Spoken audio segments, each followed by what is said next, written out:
The Duke's first love returned. And I realized I was just a replacement. The portrait had been hanging slightly crooked for 11 months.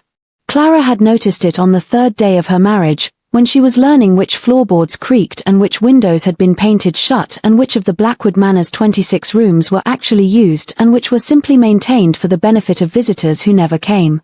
The portrait was of her own grandmother, a woman of considerable chin and questionable taste in hats, and it hung in the drawing room at an angle of approximately 4 degrees that no one but Clara appeared to find troubling.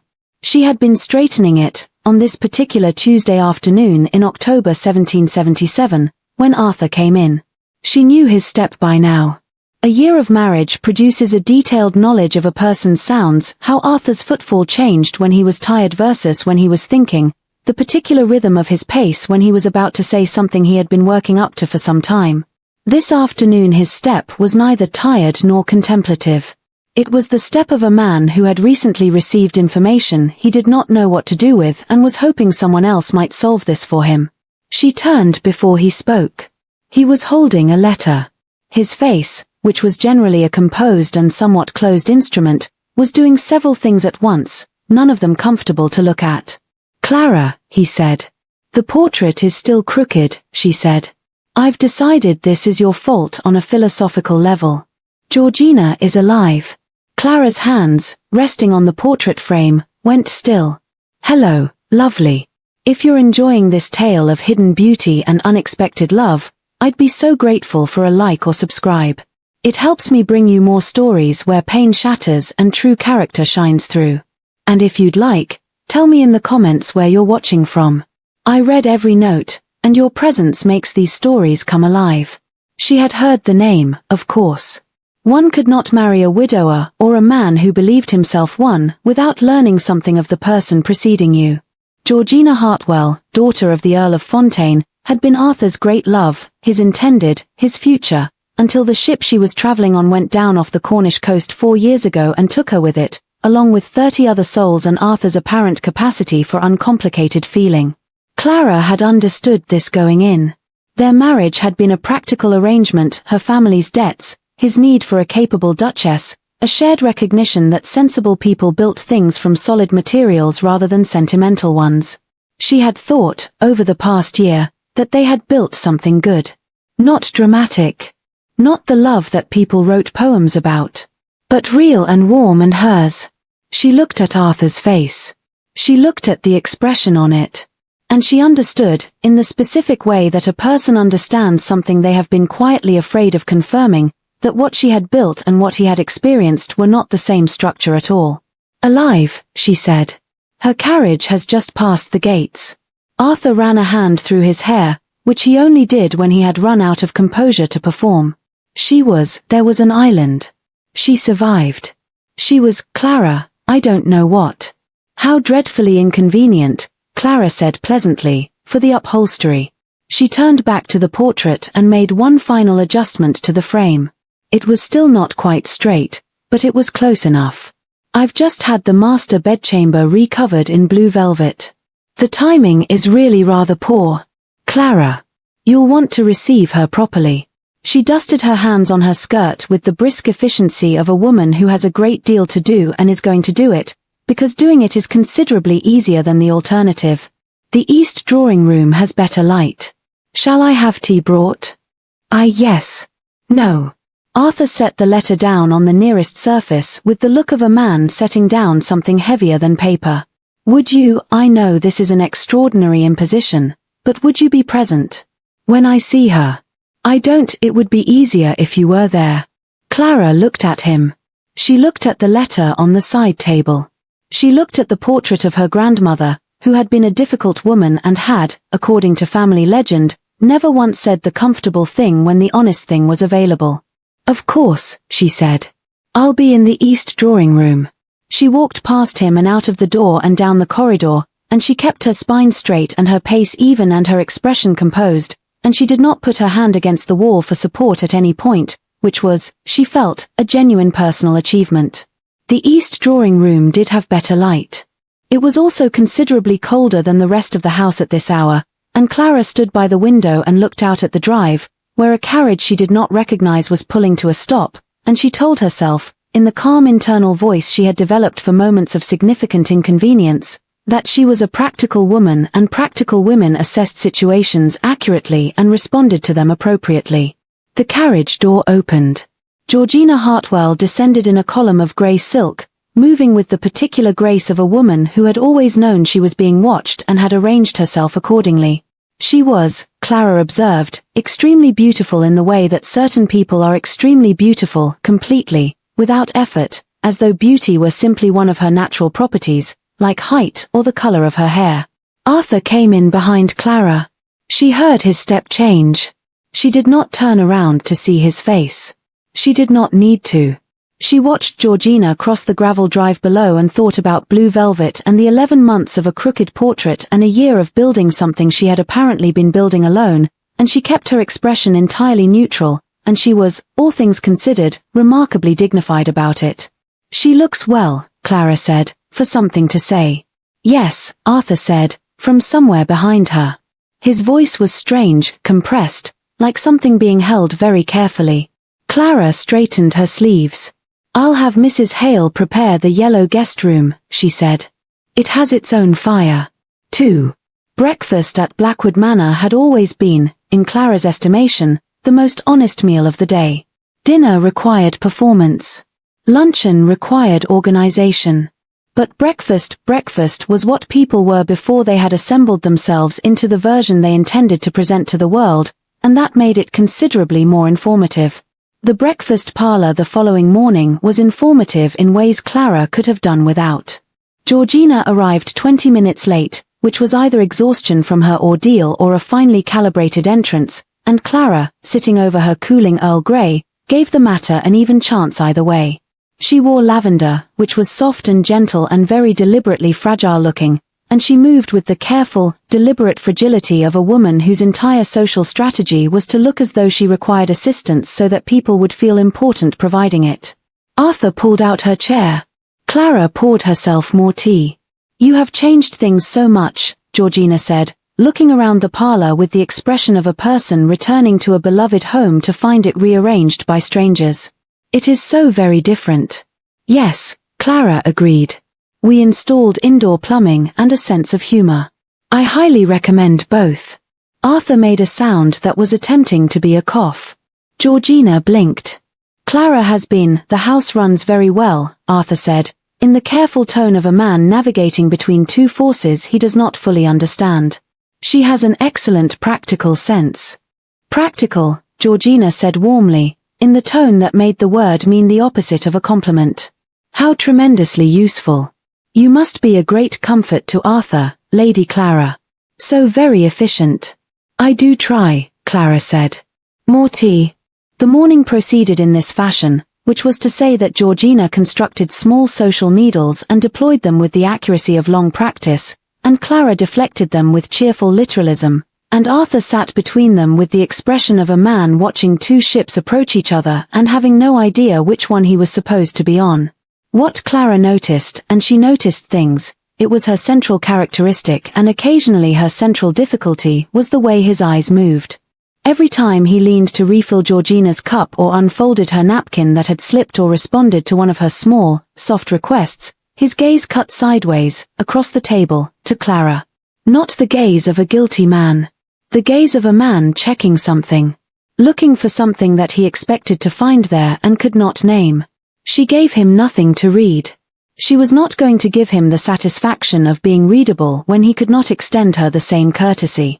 After breakfast, she had the linens inventory to complete and 2 letters to write to the tenants on the east boundary about the drainage situation, and she did all of these things with the focused efficiency that Georgina apparently found charming in a bourgeois way, and she did not think, in any sustained fashion, about the expression on Arthur's face when Georgina's carriage had come up the drive. She thought about it in brief intervals. She was only human. It was late afternoon when she found him in the library. She had come for a specific volume on household accounts that she needed for the linen inventory cross-reference, and the door was ajar, and she pushed it open before she registered that Arthur was in there and that he was standing at the far end near the window with a piece of embroidery in his hands. Her embroidery. A A small piece she had made in the early weeks of their marriage, the first winter, when the evenings were long and she had needed something to do with her hands while they were still learning how to be in the same room together. She had given it to him with a dry remark about how practical women expressed their sentimentality in needlework, and he had put it on his desk and said nothing of any consequence, and she had not thought about it again. He was holding it now with both hands, looking at it with an expression that was so far from his public face that she felt, for a moment, like she had walked in on something private. He heard her. He looked up. "I was looking for the accounts volume," she said, before he could speak, because whatever he was about to say, she was not ready for it in the current condition of her internal architecture. "Third shelf," Hale said. "Clara. You need not justify yourself, Your Grace." She found the volume. She kept her voice level and her smile calibrated to pleasant neutrality. "The replacement understands her function." She left before he could answer. She walked back to her sitting room and closed the door and sat down at her desk and opened the linen inventory and looked at the first entry for approximately 4 minutes without reading a single word of it. Then she picked up her pen and began to write, because practical women did not sit in their rooms processing feelings when there was inventory to be done, and she was, above all things, a practical woman. It was, she found, a less comforting identity than it had been yesterday. 3. The Autumn Assembly Ball in Bath was an event that the county's social calendar had been building toward since August, in the way that English social calendars build toward things, with incremental escalation, increasing anxiety, and the firm collective belief that this particular event would be somehow definitive. Clara had not intended to go. She had a perfectly reasonable excuse in the form of a drainage dispute that required correspondence, and she had been prepared to deploy it with conviction. Arthur had asked her to come. He had knocked on her sitting room door the previous evening, which he did not usually do, and he had stood in the doorway with the careful posture of a man who had decided to say something and was not yet sure what it was, and he had asked if she would attend the ball. She had said yes, which was either dignity or foolishness, and she had spent the following morning telling herself it was dignity. She wore emerald green, which had nothing to do with the fact that Georgina had, at breakfast, mentioned she intended to wear midnight blue. The shade, she had noted with a small, nostalgic smile, that had always been Arthur's particular favorite.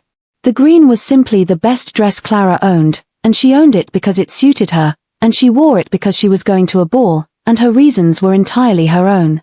She arrived to find that the green was, objectively, magnificent. She knew this not from false modesty but from the simple evidence of the room, the way conversations paused and reoriented, the way Lord Pemberton, a wealthy baron of 50 with an excellent library and a genuine appreciation for women who could debate land law, materialized at her elbow within 10 minutes and stayed there with the cheerful tenacity of a man who had found something interesting. She enjoyed herself. This was partly spite and partly genuine. Lord Pemberton was funny, and his opinions on the new drainage legislation were wrong in an interesting way, and Clara had not laughed freely in 2 weeks, and she had forgotten how much she needed it.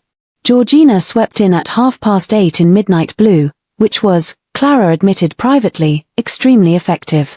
She moved through the room like weather, Arthur trailing half a step behind with the expression of a man who was managing something and was not sure it was going well. Clara turned back to Lord Pemberton and asked his view on crop rotation. She did not look for Arthur. She was conscious of exactly where he was for the entire evening anyway, in the way that you are conscious of something that is generating a particular kind of pressure on a room, even when you are deliberately not looking at it. At 9:15, she was in the conservatory. She had come for air, the ballroom was warm, and she had been laughing, and she needed a moment of cold and quiet before she went back. The conservatory was lit by the moon coming through glass panes, silver blue and clean, and she stood in it with her hands around a glass of wine and her eyes on the garden outside, and she was composing herself with reasonable success. "You are ignoring me." She did not start. She had heard him coming. "I am doing no such thing," she said, without turning. "I am standing in a conservatory looking at a garden, which has nothing to do with you. You have laughed more this evening with Pemberton than you have in a fortnight at the Manor. Lord Pemberton has interesting views on drainage legislation." "Pemberton," Arthur said, with the tone of a man who finds something unreasonable and is aware this is not a rational response, is a 50-year-old baron who has been looking at you like you are the most remarkable woman in the room all evening. He has good taste, Clara said. Arthur came around to face her, which she had been hoping he would not do because it was considerably easier to manage this conversation with her back to him. He was standing too close, in the way he had been doing since the library, as though proximity were a form of communication he had decided to employ since words were failing him. You are not an unwanted guest, Clara. His voice had gone low and tight, the way it went when he was not performing anything, just speaking. You are this house runs because of you. Not in the household management sense, though that also. I mean, he stopped. He looked at her with the frustrated, blocked expression of a man who has been trained since childhood that feelings are private and is discovering this training has significant structural flaws. You are the heartbeat of it. If you would only stop laughing at Pemberton's utterly atrocious drainage opinions long enough to. From the ballroom, at considerable volume, came the sound of a woman fainting. It was theatrical in its execution, a rising note, a gasp from several bystanders, the particular commotion that indicates someone has gone down with an audience. Arthur closed his eyes for one brief, expressive moment. Then he opened them, and he looked at Clara, and she looked at him, and the conservatory was full of moonlight and the things neither of them had finished saying. Go, Clara said. Clara. She'll want you there. Go. He went. Of course he went. He was Arthur, and obligation was the architecture of his character, and she had understood this when she married him, and understanding it did not make the conservatory less cold once he had left it. Clara finished her wine. She stood in the silver light for another moment. Then she straightened her spine, set down her glass, and went back to find Lord Pemberton, because she was not going to stand in a conservatory alone when there was a room full of people and a baron with bad opinions on crop rotation who would be very pleased to see her. She was, above all things, a practical woman. Though she was beginning to think she might need to have a conversation with herself about whether practical was enough. 4. She began packing at midnight. It was not a dramatic decision. It was a considered one, which was how she made decisions, and she had been considering it for the 4 days since the ball with the methodical honesty she brought to everything she was willing to look at clearly. She could not continue to live in a house as its functional heart while being treated as its tolerated inconvenience, and she loved Arthur in the complicated, inconvenient way that you love people when you have spent a year learning the specific shape of them, and that love was not going to become easier to manage by staying in it. Her aunt's cottage in Wiltshire was available. She had written. She would go in the morning. The trunks were half filled when she opened the wrong drawer. She had been looking for her small sewing kit, which she needed to secure a button on her traveling coat, and the desk in the corner of the dressing room was Arthur's secondary desk, where he kept correspondence he was managing privately, and she had not been intending to look at anything in it, but the drawer she opened was not the shallow top drawer she expected. It was deeper, and at the back of it was a false panel that swung loose when the drawer extended fully, and behind the panel were 2 items. A ledger. And a packet of letters. She should have closed the drawer. She was a practical woman who made considered decisions, and this was not her property, and she should have closed the drawer. She picked up the ledger. The entries began in January 1776, 6 months before Arthur had proposed. They were meticulous. Arthur was meticulous about everything, and they recorded a series of payments to a single creditor, a firm in the city that Clara recognized as the agent managing her family's considerable debts. The payments were regular, substantial, and made under a pseudonym that was thin enough that she saw through it in approximately 4 seconds of looking. He had been paying her family's debts for 6 months before he proposed. He had proposed, she recalled, in the library, in a calm and practical conversation about mutual interests and sensible arrangements, and he had said nothing about this. She set the ledger down and picked up the letters. The first was from a solicitor, dated 3 years ago, and it concerned the disappearance of a Miss Georgina Hartwell and the subsequent determination that she had perished at sea. Clara read it and then read the next one, which was from a shipping company, and the next, which was from an investigator in France, and then she understood. Georgina had not lost her memory on a remote island. Georgina had left on a French vessel, voluntarily, with a comte by the name of Dubois, who was possessed of considerable charm and a private income that had since proved to be neither as considerable nor as private as advertised. The investigator's report was dated 2 months ago. The Comte had died in the spring, leaving Georgina with debts of her own and the particular problem of a previously staged disappearance that made conventional reappearance socially complicated. She had come back because she had no other option. Clara sat down on the floor of the dressing room, which was not dignified but was available. She sat there for a while, with the letters in her lap, surrounded by half-packed trunks, and she thought about a man who had secretly paid her family's debts for 6 months and then proposed in a calm, practical voice and called it a sensible arrangement, and who had spent the past 2 weeks hovering over a woman he believed he owed something to while looking sideways across every breakfast table at his own wife, and who had said she could hear it, precisely, in the conservatory with moonlight coming through the glass. "You are the heartbeat of this house."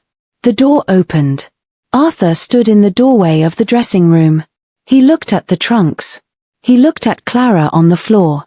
He looked at the letters in her lap, and she watched him understand what she had found, and she watched his face change in the way faces change when the thing you were managing quietly has just become something you have to speak aloud. "The trunks," he said. "I was leaving in the morning," Clara said. She held up the investigator's letter. "And then I found these."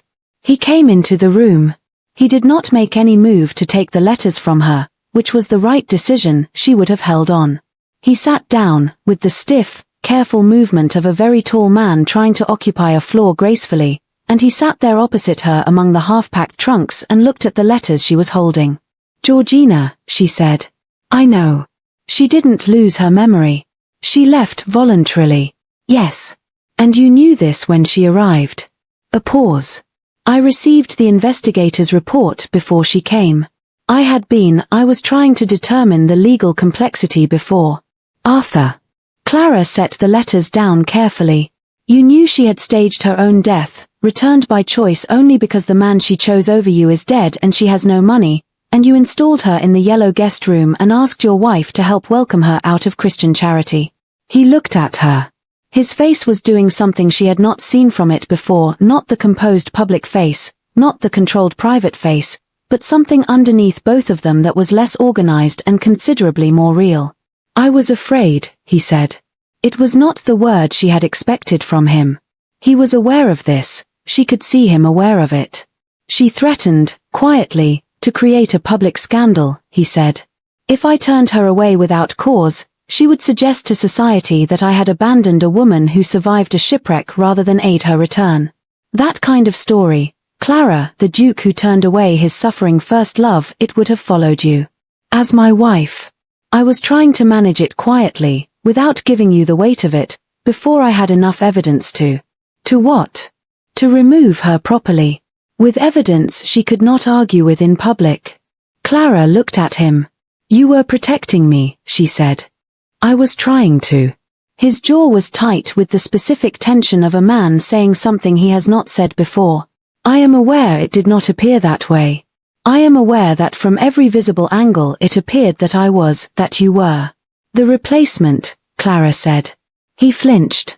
It was small but she saw it. "I have never, Clara, I need you to understand something that I have done an extraordinarily poor job of communicating, because I don't." He stopped. He looked at the ledger, which was still on the floor between them. "I paid your family's debts before I proposed because I wanted the arrangement to be real. I wanted you to come to me without obligation, without the sense that you had no other options. I did not want to be the solution to a problem. I wanted you to choose it." Clara was very still. "You were, from before we married, the woman you argued with Lord Hartwell about tenant law at a dinner in 1775, and you were so precisely, completely right, and I spent the next 6 months thinking about it." He looked at her with the raw, undefended expression of a man who has been keeping something in for a long time and has run out of the capacity to keep it. "I married a woman I was already in love with and then proceeded to demonstrate that love so inadequately that she packed her trunks at midnight. That is the full accounting of my competence, Clara." The dressing room was very quiet. Outside, the rain that had been threatening all evening had begun in earnest, lashing against the window panes with the particular November energy of weather that has no patience for human interior drama. Clara looked at her half-packed trunks. "Georgina," she said, "we'll be leaving tomorrow morning." His voice steadied. "With the investigator's report and a carriage." I had been waiting until I had spoken to the solicitor about the legal position. "I had an appointment on Thursday. You were going to tell me. I was attempting to handle it before it was necessary to tell you, which I now understand that approach was incorrect." "It was," Clara agreed. "Profoundly. Yes. I would like to have been trusted with it." "You would have handled it in approximately 4 minutes, Arthur said, with the helpless honesty of a man who can see exactly where he went wrong. "You would have had Georgina in a carriage and the solicitor briefed before breakfast." "I knew this and it didn't. I was trying to protect you from the unpleasantness of it." "The flaw in that reasoning is now entirely apparent." "Entirely apparent," he agreed. Clara sat with the letters in her lap and looked at this man on her floor, in her dressing room, with his composed exterior completely dismantled, telling her that he had loved her before he married her and had chosen the least communicative possible method of expressing it. "Your methodology," she said, "requires significant improvement. I am aware. You cannot manage things silently on behalf of people and then wonder why those people feel unimportant." "I know that now." "You knew it before," Clara said. "You simply didn't trust me enough to act on the knowledge." He opened his mouth. Closed it. Opened it again. "That is entirely accurate," he said. "And I am sorry for it." She looked at the ledger. "You paid 6 months of debts," she said, and said nothing. "I didn't want you to feel obligated." "I know." She looked at him. "Arthur, I would have chosen this anyway. I chose you. I have been choosing you every day for a year and I had decided, somewhere around the 3rd month, that this was a genuine and complete decision, and nothing about this week has changed that. What this week has done is make me feel that the choosing was entirely one-sided." "It was not." "Then you should have said so." "Yes," he said. "I should have said so." He reached across the space between them and took her hands, both of them, in both of his, and held them with a careful, deliberate grip. The grip of a person holding something they have just understood is important enough to hold properly. "You are not a replacement," he said. "Georgina is a woman I mourned because I believed her dead. I had not understood, until she walked through our door, that what I felt for her had always been the obligation of attachment rather than that what I feel for you is." He stopped again. He was, she thought, going to be a project for some years. "I didn't marry a replacement.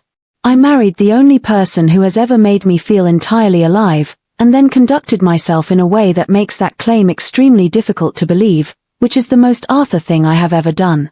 Clara looked at him. She thought about the embroidery in his hands. She thought about eyes cutting sideways across a breakfast table. She thought about "You are the heartbeat of this house," said in a moonlit conservatory to a woman who had been too proud and too hurt to hear it properly. "Unpack the trunks," she said. He let out a breath. "And tomorrow," she continued, "we will deal with Georgina together. You will not manage it alone and present me with the completed result. We will do it together. That is the new methodology." "Yes," he said. "Together means I am present for the conversation." "Yes. And if she attempts any of the fragile martyrdom, I'll handle it," he said. Then, reading her expression correctly, "We will handle it." "Better," Clara said. 5.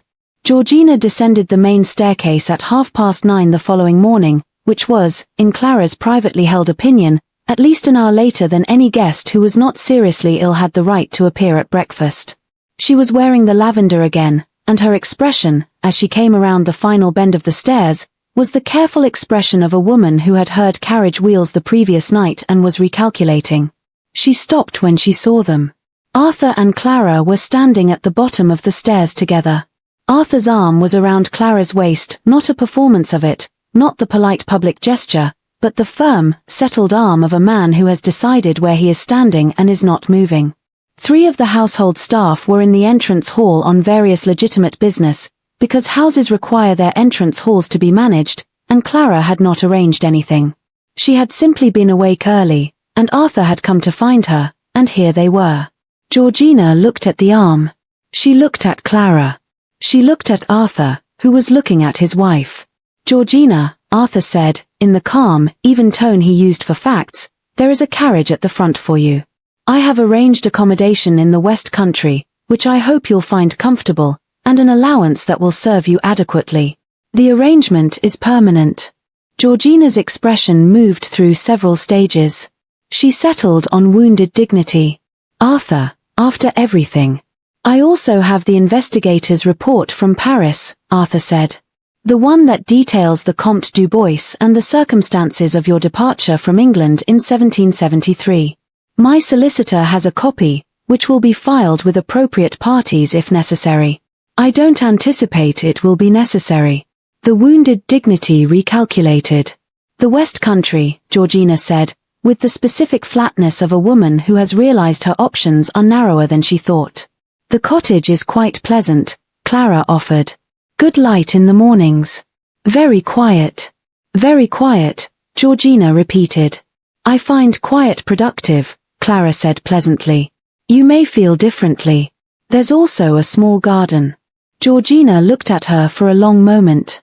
It was a complicated look, not entirely without self-awareness, which Clara had not expected, and which made her almost feel something sympathetic, briefly, before she remembered the past 2 weeks. You are remarkably calm, Georgina said, to Clara. I expected rather more. Weeping? Recrimination?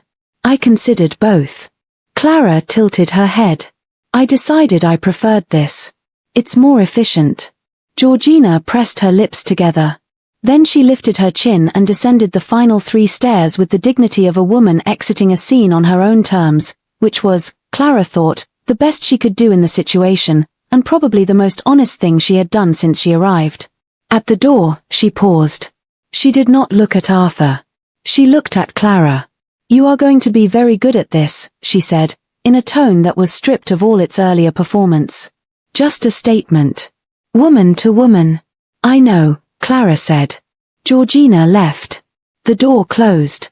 The entrance hall was very quiet for a moment.